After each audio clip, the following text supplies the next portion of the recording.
Presentamos Vertiente de Opinión, un programa producido por el periodista Mario Emilio Pérez. Saludos amigos de Vertiente de Opinión. Nos da mucho placer, como de costumbre, cuando el invitado al programa es un habitual de él. Y es el caso del licenciado Juan Daniel Balcácer, historiador, literato, un hombre y presidente del Comité Permanente de Efemérides Patria. Ese hombre, es más, usted le dice un día, mira, uno que participó en la batalla del 30 de marzo que nunca se menciona, ajá, y hay documentación, y busque la documentación. Ya el día que murió o cumplía años ese prócer, pues Juan Daniel le organiza un reconocimiento, que fue lo que ocurrió hace poco con Gregorio Luperón. Sí, y además, tú vives, se nota, como historiador, hurgando cuanta proceridad valga la pena reconocer. Después de esta especie de, yo diría que un esbozo del currículum histórico de Juan Daniel Balcácer, voy a aprovechar la ocasión. Estamos grabando este programa día viernes y el día anterior, jueves, falleció una mujer de méritos increíbles en el campo de la música sinfónica.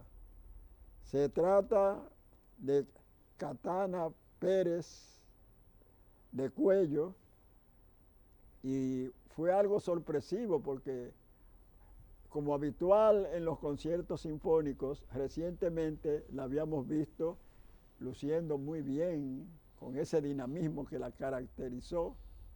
Así es que el país pierde a una de las profesoras de música sinfónica más dinámicas, incansables. Sus cursos de apreciación musical eran continuos. Primero en el Teatro Nacional y más tarde en diferentes centros docentes donde ella ponía de manifiesto sus amplios conocimientos en la materia. Sus libros.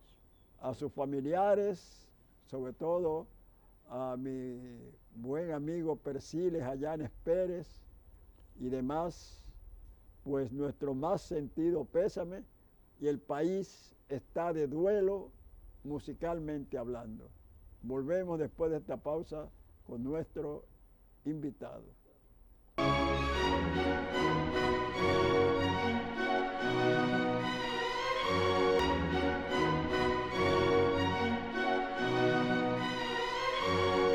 Yo soy un lector ferviente, consecuente y degustador de los escritos de nuestro invitado, el licenciado Juan Daniel Balcácer, un reputado historiador que tiene obras en su totalidad, son éxitos literarios de venta, bestseller, como se usa el anglicismo por estos países. Y, por cierto, una de ellas sobre el magnicidio, ¿verdad?, que truncó felizmente la tiranía sangrienta de Rafael Leónidas Trujillo Molina, pues lleva ya numerosas ediciones, afortunadamente. Y está escribiendo una serie de artículos recientes sobre uno de los hombres que yo más admiré, no solo por sus conocimientos en su condición de psiquiatra, médico psiquiatra, sino por la gran calidad humana que lo adornaba y el gran sentido del humor, que fue el doctor Antonio Zaglul El Múdeci, que por cierto yo le dije a Juan Daniel, bueno, aunque los términos de su expresión fueron un poco fuertes, vamos a decir, aunque no propiamente obscenos, yo no sabía si iba a relatar la primera vez que yo hablé con el doctor Zaghloul. Yo era reportero del periódico El Caribe y me mandaron a entrevistarlo acerca de la gran cantidad de estudiantes jóvenes, varones, de bachillerato y de la primaria, que dejaban los estudios y que cómo analizaba él las causas de esa situación. Yo fui, como es natural, con mi libreta de entonces y mi grabadora, esas grabadoras grandes que se podía hacer ejercicios como si fueran pesas con ellas. Y cuando llegué a su casa me dice él, ¿y por qué tú viniste provisto así de tantas cosas? La respuesta a esa pregunta es muy sencilla, muy sencilla. Oye lo que pasa con el estudiante varón dominicano joven. 20 años masturbándose. Levanta una mujer y lo enferman. Yo, que conocí y pasé como adolescente en una época de retraso en el orden sexual, pues recuerdo que la mayoría de los estudiantes jóvenes, adolescentes, conocían el amor físico a través, unos con las trabajadoras domésticas de sus hogares y otros con aquellas mujeres que ejercen el más antiguo de los oficios. Así es que me satisface que Juan Daniel, somos amigos de añeja data, se haya interesado por ese gran ser humano que fue Antonio Zaghloul. Gracias Mario. Tú bien sabes que compartimos algunos años con el doctor Zaghloul experiencias culturales conjuntas y a raíz precisamente de la publicación hace un tiempo por parte del Archivo General de la Nación de un conjunto de obras selectas y de los artículos que publicaba Toñito, como cariñosamente le decían sus amigos y familiares, en la prensa, pues han sido publicadas 2 volúmenes, obras selectas, que reúnen sus libros y al mismo tiempo sus artículos de prensa. Como bien destacas, Antonio Zaghloul era médico psiquiatra y debemos entonces comenzar a hablar de mi interés por su trabajo. Resulta que en la ciencia de la historia y digamos que de especialidades, hay historia política, hay biografía histórica, hay historia económica, pero también hay un subgénero de la historia que es la psicohistoria, o la historia y los personajes históricos interpretados a la luz de la psiquiatría y de la psicología. Antonio Zaghloul, que se graduó de médico en la Universidad de Santo Domingo, hoy autónoma, hizo su especialidad en psiquiatría en España en los años 50, finales de los 50. Tuvo la suerte de que tuvo por maestros a figuras emblemáticas tanto de la psiquiatría como de las letras españolas, sí, como el doctor Gregorio Marañón, Juan José López Ibor y Antonio Vallejo Nájera, que no debe confundirse con su hijo, también psiquiatra, Juan Antonio Vallejo Nájera, un connotado escritor e investigador español. Entonces, esas personalidades, sobre todo Gregorio Marañón, que aparte de ser médico prestigioso, miembro de la Academia de Medicina de España, era también miembro de la Academia Española de la Historia. Y a él debemos estudios muy importantes sobre personajes y procesos históricos españoles que debieron influir en Toñito Zaghloul. Y cuando llega al país, ya graduado en su especialidad, pues le corresponde dirigir el manicomio Padre Villini, que entonces estaba en Nigua, no donde hoy está en el kilómetro 28, famoso. Ese manicomio funcionó donde los americanos habían construido en la primera ocupación una cárcel. Luego la dictadura mantuvo durante años esa cárcel de Nigua, y después ahí, cuando la dictadura construyó cárceles como la 40 y luego el 9, bueno, ahí funcionó el manicomio. Toñito dirigió ese manicomio por espacio de 8 o 9 años hasta 1959-60. En ese año fue sustituido de su cargo, se fue al extranjero y, muerto Trujillo, ajusticiado el dictador, regresó al país. Pero Antonio Zaghloul tiene digamos, el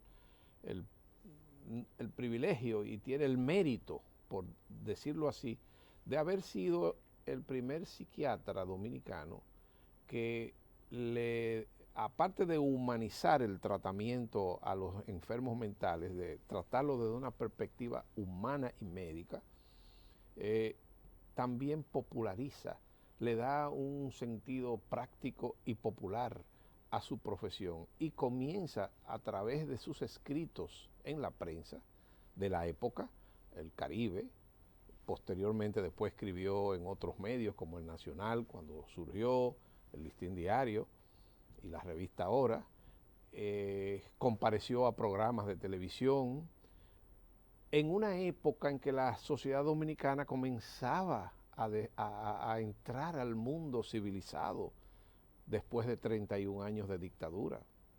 Entonces, en 1966, a raíz de terminada la guerra, cuando ya nosotros entramos en una nueva etapa como sociedad, en la universidad comienza a transformarse el centro universitario con el movimiento renovador. La misma revolución impactó de una manera positiva el conglomerado social, y de ahí surgió una nueva corriente historiográfica, una nueva corriente de intelectuales. Toñito entonces publica su famoso libro, Mis 500 locos, que en 1966 tuvo 2 reimpresiones, que era en esa época, sí, éramos apenas 3.5 millones de habitantes, un éxito editorial. Y ahí, a raíz de eso, Toñito entonces comienza a publicar en los medios sus análisis en torno no solamente a temas genéricos de psiquiatría y de medicina, sino del ser nacional, de lo que desde su perspectiva como psiquiatra podía interpretarse que el colectivo dominicano tiene una manera de comportarse y de reaccionar frente a fenómenos sociales, políticos y económicos, y eso responde a una mentalidad. Y eso de las mentalidades lo estudian los historiadores, pero sobre todo los que se especializan en el estudio del alma humana, es decir, los psiquiatras y los psicólogos. Y por eso me refiero a la psicohistoria. Todo el que lea estos trabajos, por ejemplo, en el tomo 1 de esta obra están sus libros, Mis 500 locos, Apuntes, que es una obra capital para entender todo lo que el doctor Zaghloul escribió entre 1966, después de Mis 500 locos, entre el 70 y el 78. Recoge esos apuntes de esas observaciones que hacía Zaghloul de manera pertinente sobre las características del ser nacional. Y también cultivó la biografía. Ahí hay estudios biográficos sobre diferentes personalidades. Él fue uno de los primeros en proyectar a ciertas figuras como la doctora Evelina Rodríguez. Escribió sobre otros médicos.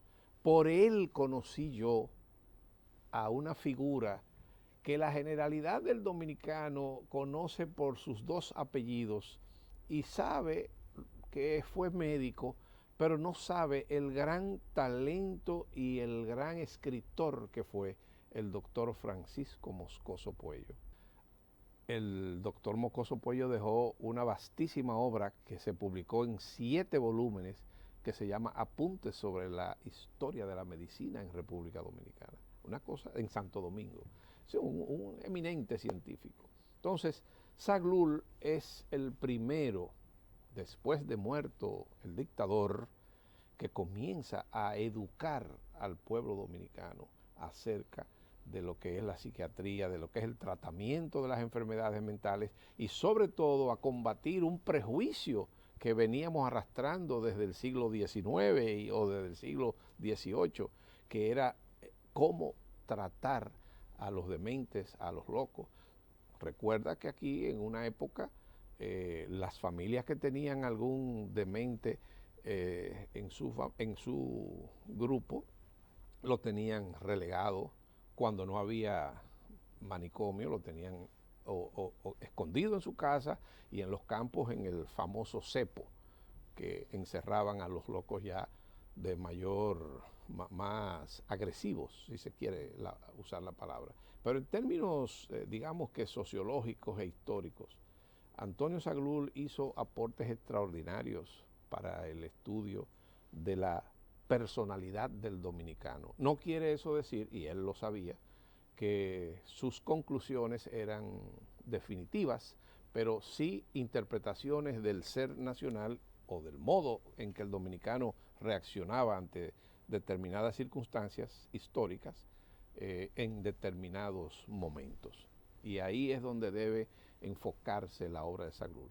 Otro dato que comprobé revisando los textos publicados por el Archivo General de la Nación, editados por Andrés Blanco Díaz, un experto investigador que ha publicado numerosas obras con el apoyo del doctor Roberto Casá, distinguido historiador, director del archivo. Antonio Zaghloul fue el primer médico psiquiatra en tratar públicamente aquí cuando la sociedad nuestra era totalmente cerrada, el tema de la educación sexual. Fue él quien junto con la doctora Marta Olga García, en un programa de Alberto Amengual, en 1970, tuvieron que hacer 2 o 3 programas junto con otro médico y con un sacerdote, que no recuerdo ahora el nombre, sobre la educación sexual y cómo Toñito Zaghloul entendía que debía ya llevarse hasta las escuelas la educación sexual y romper con el prejuicio hasta eclesiástico de la iglesia frente a la educación sexual de los jóvenes. Y eso él entendía que debía aplicarse desde temprana edad para poder crear un ser menos traumático.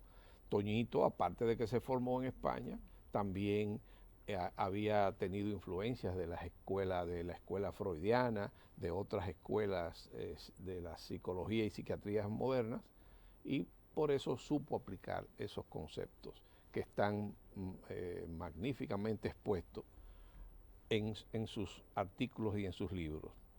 Hay otra característica que debo destacar.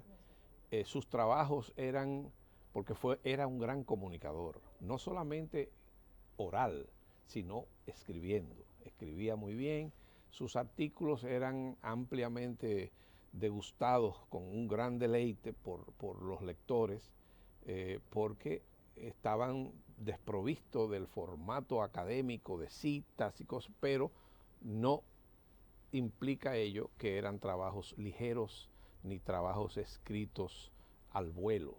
eran el producto de investigaciones y del resultado de todas sus lecturas, aparte de que fue un hombre muy bien formado culturalmente, de forma tal que en Mis 500 locos no es nada más la descripción de los 500 locos que él encontró en el manicomio cuando llegó, sino también hay ahí una fuente de enseñanza para el lector, para conocer la sociedad dominicana de los años 50, cómo era que se trataban a los enfermos mentales, y a partir de ahí todo lo que él maneja después revela que era un inquieto en el estudio de la historia, y eso es lo que nos acerca a él y a mí, que lo conocí, como lo conté en mi primer artículo, en Nueva York en el 75, cuando ya yo me disponía a regresar al país después de 10 años de ausencia, y él se acababa de presentar allá su libro Apuntes, y se había hecho unos análisis, y le habían diagnosticado un cáncer, que le habían dicho que posiblemente no duraba 10 años y duró 20. Lo que quiere decir que, bueno, tuvimos a Toñito por muchos años y pudimos, por ejemplo, tú y yo, compartir con él en conferencias y actividades culturales que hicimos en diferentes partes del país. Sí. Tú sabes bien que hay una anécdota muy buena que hacía Toño, como le decían algunos de sus amigos, y su viuda Josefina Saiter, y era que había en el manicomio, Sí. no sé si en Nigua o ya en esta etapa más cercana del 28, de que ese loco se ponía muchísimas tapitas y cosas, sí, porque decía que era como el hombre más poderoso del mundo, más poderoso que Napoleón.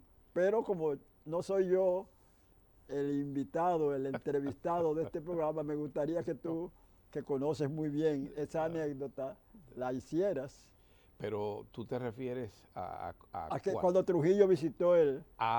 Trujillo, él hacía mucho esa anécdota. Sí, claro. De que en una ocasión Trujillo, parece que le dijeron como que no estaban tratando bien a los enfermos mentales que estaban en el manicomio. Y Trujillo fue de visita y encontró en el patio a ese enfermo, ese loco que estaba ahí, y le hizo una pregunta: ¿es verdad que aquí a ustedes no lo están tratando bien? Y entonces el loco le dijo a Trujillo: mira, esto está peor que allá afuera. Sí, no sé si tú te refieres a esto está peor que allá afuera. Aquí se necesita que vengan a tomar control de esto. Y Trujillo dijo: qué bueno que me diga eso, porque yo soy Trujillo. No, espérate, que aquí estamos los dos por lo mismo. Los dos somos locos. Déjate de eso. A mí me hizo el cuento Toño de otra manera, sí, que fue que ese loco que decía que él era más grande que Napoleón. Y entonces Trujillo visitó un día el manicomio, y ese loco que se consideraba el rey del mundo: Trujillo, lo más grande que ha dado la humanidad, Trujillo, y por ahí, benefactor de la patria, sí, padre de la patria nueva. Y, bueno, y entonces cuando Trujillo le dejó dinero, sí, y cuando se fue, Saglul invitó al loco a su oficina y le dijo: pero ven acá, tú eres el rey, un hombre más grande que Napoleón, tú eres el monarca más poderoso del mundo, y Trujillo lo que es presidente de una media isla pequeña. ¿Y qué pasó? Dice: mire, doctor, yo estoy aquí por loco, no por pendejo. Sí, así es. Sí, digo, las dos, claro, son la que tú relataste, Toño también la hacía, pero hacía más esta, porque hasta los locos. Sí, los locos sabían. Pero mira, a propósito de eso, no sé si tú llegaste a conocer, quizás no, porque tú viviste parte de tu vida en Santiago y además eres mucho más joven que yo, pero había una loca que era coja y andaba con muletas, y entonces le pusieron Rana Bola. Oh. Y los muchachos, cuando la veían, Rana Bola, Rana Bola. Y un día por San Miguel, varios amigos, entre ellos yo, aunque yo no voceé, yo nunca me burlé de ningún discapacitado ni nada. Y entonces comenzaron a vocearle, Rana Bola, Rana Bola. Y ella se volteó y dice, ¿qué es lo que ustedes están voceando? Que Trujillo es pájaro. Yo lo que creo es que Trujillo es un hombre muy mujeriego. El juidero. juidero. Bueno, yo si me hubiera cronometrado, rompí el récord de los 100 metros planos corriendo. O sea que hasta los locos no voceaban abajo Trujillo. No, ellos sabían. Yo recuerdo que por San Miguel vivía un amigo que fue compañero de estudios. Ya su mamá le dio clases en la estancia Radamés a Ramfi y a un hijo de ella, que luego vivió por San Miguel, Limbano Sánchez. Y uno le decía, por ejemplo, mira, ese que va por ahí es loco. Y él decía, ¿voceó abajo Trujillo? No, uno es loco. No es loco, sí. Sí, es que hay casos, recuerda que tanto en Santo Domingo como en Santiago había enfermos mentales que no eran agresivos y que no había la familia o no tenían familia, deambulaban por las calles y el pueblo les llamaba locos mansos, porque no hacían daño. Exacto. Hay un caso que yo se lo comenté una vez a Zaglul y se rió muchísimo, de un loco en Santiago que no le hacía a nadie y los muchachos jugábamos con él. La cuestión es que un día el perro de un comerciante lo mordió sin el loco hacerle nada. Y él encontró como una lanza y le clavó la lanza al perro y mató al perro. Entonces el propietario del perro exigió que fuera sometido a la justicia al loco. Pero como el loco era tan querido y el juez de paz, qué sé yo, para complacer al comerciante, pero no quería condenar al loco. La sala llena de las personas del sector, del barrio, y el juez, para ayudar al loco, le dijo, pero ven acá, fulano, pero ¿por qué en vez de tú clavarle la punta de la lanza al perro, no le diste con la parte de atrás? Y le dice el loco, adiós, señor juez, pero él no me mordió con la cola. Es decir, claro, sí, pero, razonó muy bien. Pero sí, entonces no pudieron condenarlo. Exacto, claro. Sí, no, además, en derecho, lucidez. La demencia es no una circunstancia atenuante, sino eximente de culpa, la demencia. Ya nuestro camarógrafo, el sereno y reposado Fernando Duval, nos dice que hay que hacer una pausa. Otra pausa. Volvemos.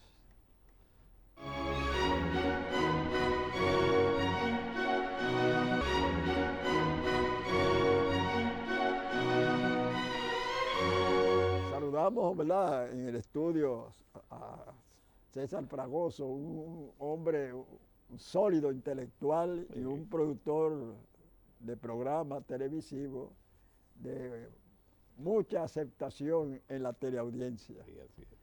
Pues bien, estamos hablando, mi invitado y yo, el licenciado Juan Daniel Balcácer, distinguido, reputado historiador, sobre el doctor Antonio Zaglul, que podríamos hacer varios programas. Así es que nadie se va a asombrar de que dediquemos la totalidad de este espacio a ese reputado médico psiquiatra que fue Antonio Zaglul, y un buen escritor y comunicador. Causó controversia, y eso lo sabe tanto como yo Juan Daniel Balcácer, la tesis de la psicopatología del gancho, ¿verdad? Claro. La paranoia del dominicano, que el doctor Zaglul tiró esa tesis, y muchos incluso de sus colegas, disintieron de lo que él afirmó en esa teoría.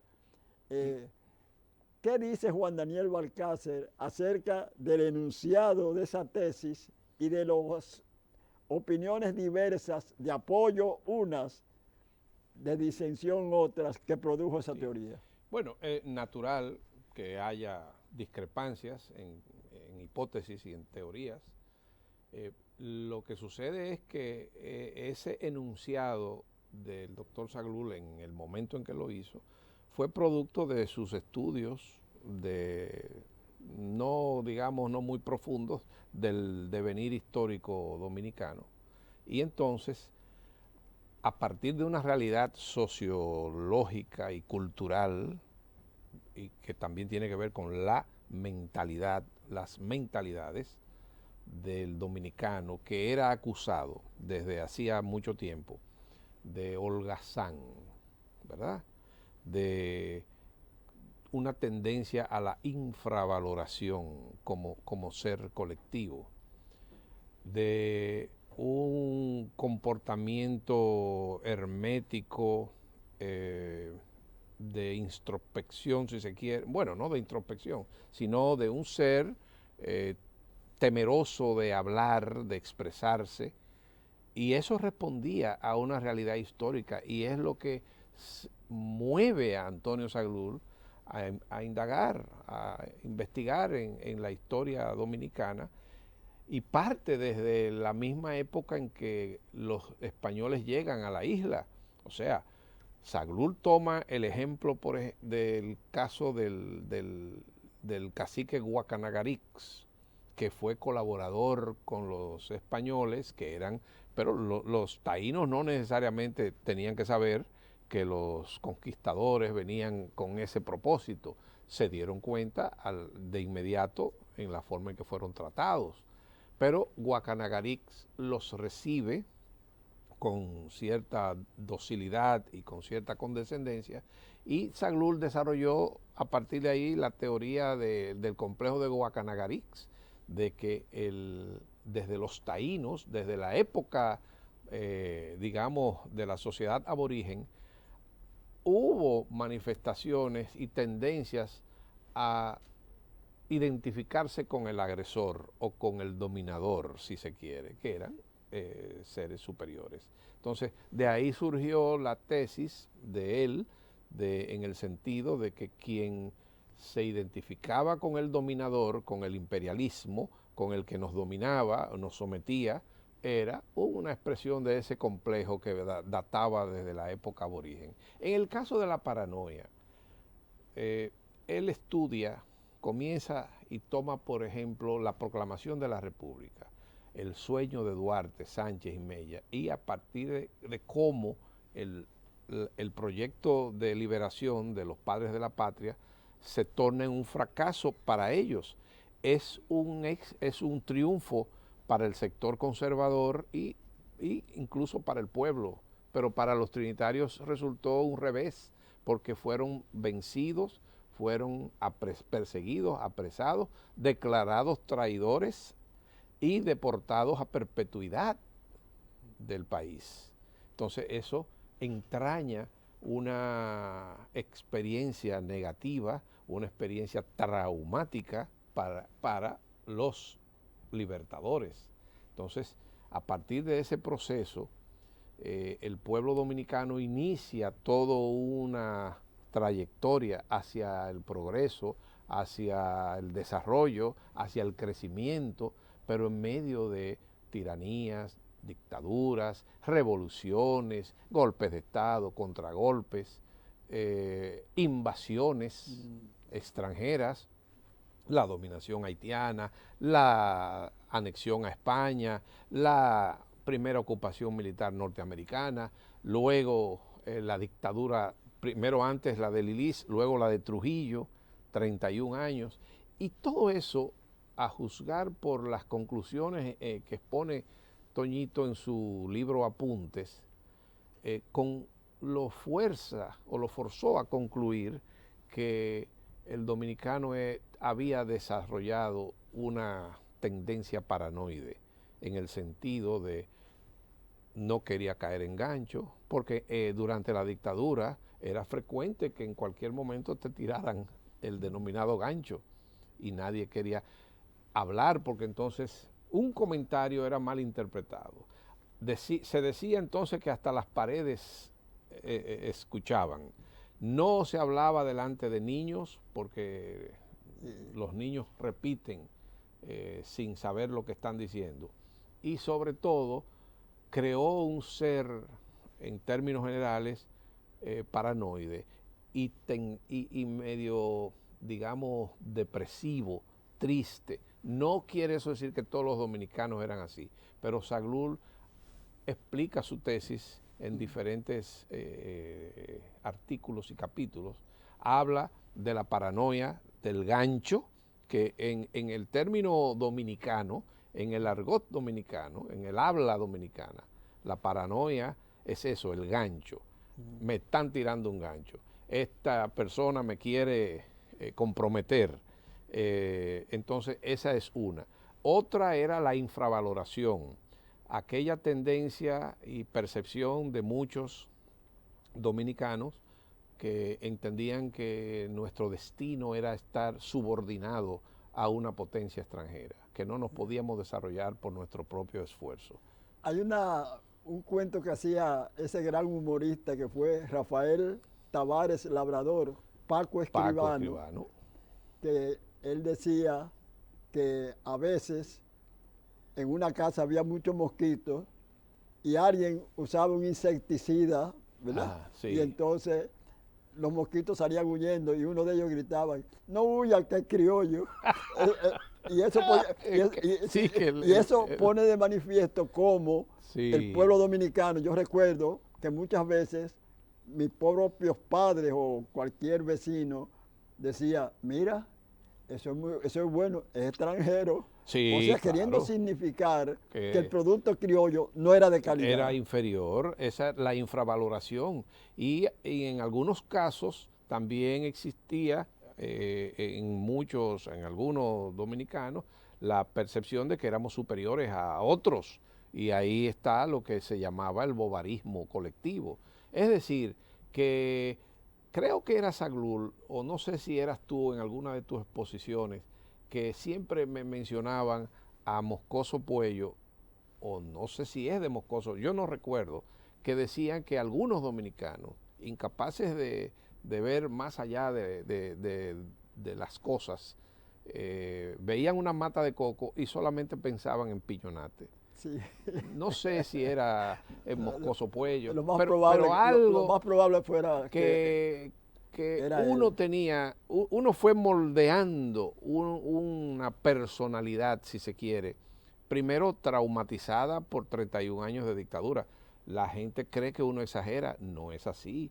La generación mía, la generación de la cual yo vengo, que tenía 12 años cuando fue ajusticiado Trujillo, es una generación muy hermética, muy moldeada a ni siquiera hablar,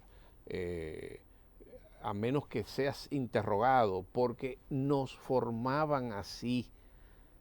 No se podía hablar y no se podía hablar de más tampoco. Ni confiar en nadie. Yo recuerdo que papá, cuando se enteró de que yo con mis amigos del barrio de San Miguel criticábamos la dictadura de Trujillo, papá me decía, pero mi hijo, tú no sabes lo riesgoso que es eso. Sí. Y yo le decía, pero papá, son amigos de confianza. Y papá me dijo, en materia del trujillismo, no creas ni en mí, me dijo papá, ni en mí creas. No, eso creó un ser paranoico, un ser.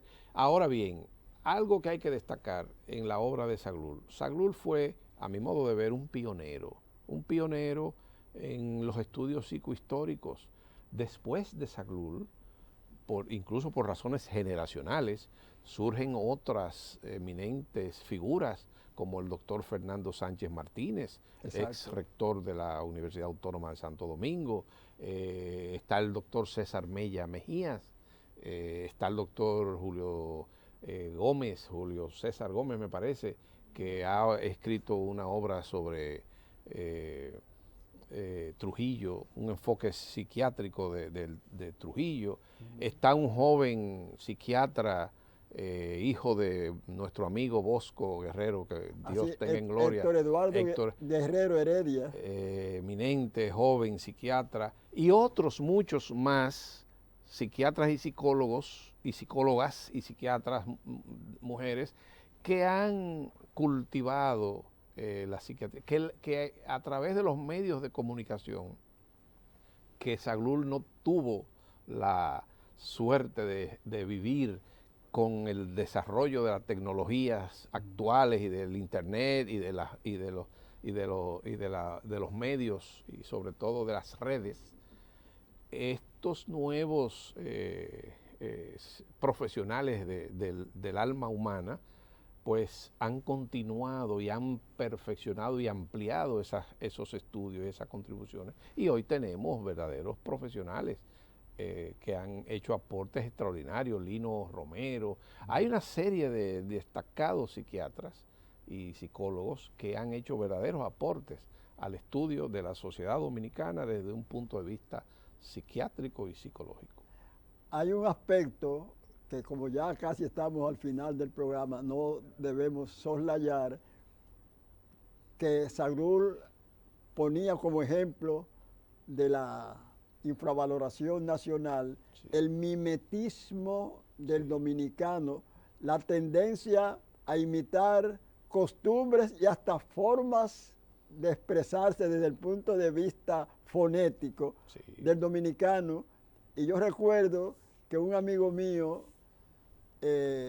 fue en un viaje a Puerto Rico con su suegra, que había vivido un tiempo en Puerto Rico, y dice que desde que el avión despegó, ella comenzó a usar giros boricuas, sí, sí, y también sí, el tonito, la musicalidad fonética del boricua. Y otro dato que también puso él de manifiesto, el hecho de que el dominicano no se percataba de nada que sucediera a su alrededor, porque no quería ser, digamos que, sindicado o citado. No, yo no me doy cuenta. Bueno, yo no sé lo que pasó. Y la forma de negar 3 veces. Sí. No, yo no sé, no. Exacto. Sí. No, y también... No me doy cuenta. Sí, yo no me doy cuenta. ¿Tú viste el accidente que pasó? No me doy cuenta. Bueno. Pero tú estás... ¿Te acuerdas de...? Y es verdad, por ejemplo, si uno va a preguntar por alguien que vive en un sector, y tú vas y tocas una puerta cualquiera y sale una persona y dice, ven acá, por aquí es que vive fulano de tal. Y dice, yo tengo muy poco tiempo viviendo aquí, pero tiene años ahí. Pero claro, y entonces después va y le dice, mira, te está buscando fulano de tal. Sí, amigo mío. Entonces lo llama, fulano, mire, aquí es que él vive. ¿Y por qué usted me dijo que no? Yo no sé para qué buscan. Eso era parte de la paranoia. Yo no sé para qué buscan, para qué usted lo estaba buscando. Tanto Zaghloul lo destacaba y también Teófilo Barreiro, el sociólogo, sí, y hacían análisis sobre esa forma conductual para no comprometerse. Sí. Pero es que acarreaba graves problemas en una época, sí, y eso marcó el alma nacional, que es un término que solamente los psiquiatras y los psicólogos pueden manejar. El alma nacional, así como los individuos, las personas, tenemos una estructura mental y espiritual, los pueblos también las tienen. Claro, y claro, los pueblos son una expresión de lo que viven, de lo que de los traumas y de las que padecen, porque realmente es una cosa increíble. Eso pasa hasta en las grandes obras de la literatura. Se recuerda más la tragedia que la felicidad. Claro, y acuérdate de la anécdota de Ulises Heró, de Lilí, el dictador, que convocó a las personas de escasos recursos a un lugar, y cuando fueron era para deshiervar, porque era una zona sí, boscosa, sí, y entonces no fue un amigo pobre de Lilí, y entonces Lilí lo citó y le dijo, pero ven acá, ¿y por qué tú no fuiste a la convocatoria que yo hice? Dice, mire, presidente, al desbaratado nunca lo llaman para nada bueno. Así es. Bueno, Sí. ya Sí. se agotó el tiempo del programa con el licenciado Balcácer, mi buen amigo. Podríamos hacer 5 o 6 programas consecutivos, pero indudablemente que hasta para la supervivencia gastronómica no podemos dedicar tanto tiempo a un programa. Juan Daniel Balcácer, Gracias. reputado, historiador. ¿Tienes alguna obra? Porque es un hombre incansable en cuanto a... Un día de esto publicaremos algo. Sí, Sí. él es un duartista ortodoxo. Sí. Por eso muchos santanistas, amigos míos, han intentado criticarlo. Yo digo, un momento, te permito que critiques sus criterios, pero no como persona, porque nadie, al contrario, tú como santanista eres partidario de un dictador que expulsó y hasta fusiló a próceres independentistas y anexionistas, así que despreocúpate, que no se puede hablar mal delante de mí de un hombre que yo estoy de acuerdo, yo soy descendiente de Francisco de Rosario Sánchez, yo soy Pérez Sánchez, y sin embargo considero que el verdadero y único quizás padre de la patria fue Juan Pablo Duarte. Hasta la próxima.